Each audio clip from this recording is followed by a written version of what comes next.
In life, if you want to win, you have to move towards what scares you. Because here's the truth. The only form of winning that's real is fulfillment.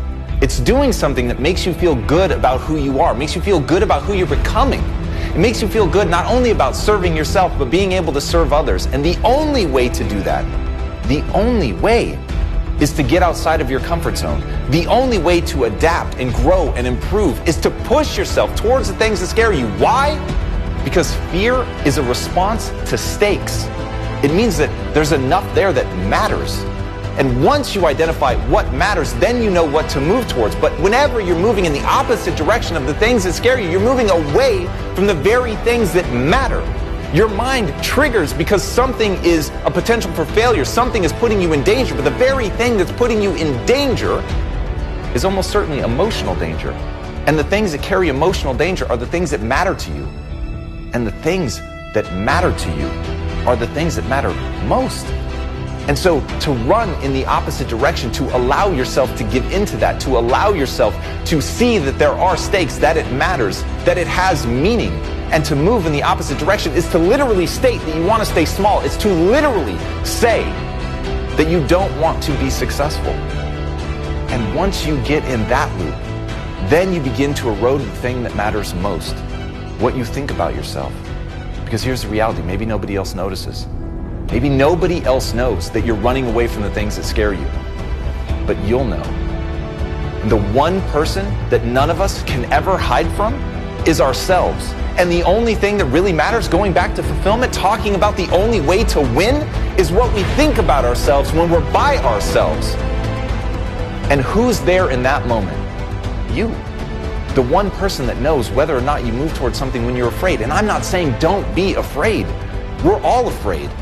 I'm saying don't be crippled by fear. I'm saying let it be a guide. Let it move you in a direction.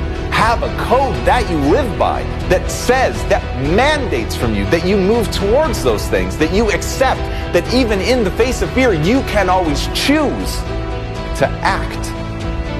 You can't necessarily choose to not be afraid, but you can choose how you respond to the fear. Once you separate those two things, then you gain control.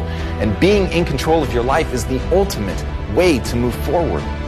But if you see yourself as a victim to your mental states, if you allow your emotions to control what you do and don't do, well, then you're at the mercy of the whims of neurochemistry.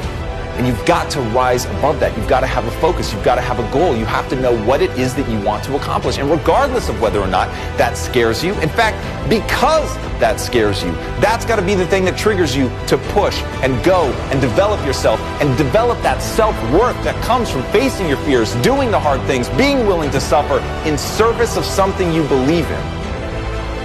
And that's the key. You've got to believe in something. You've got to want something. You've got to want something so bad that suddenly the fear is meaningless in the face of the meaning that is created by doing that thing. By knowing why you're trying to do that, by having that sit at the center of who you are and what you're trying to bring to this world. To know your why, to know who you're serving, to know what you're trying to create, to know that you can create it. But you've got to be willing to push through the fear. So stop worrying about whether you're afraid and start worrying about whether what you're pursuing matters. Because once you have that, you can push through anything.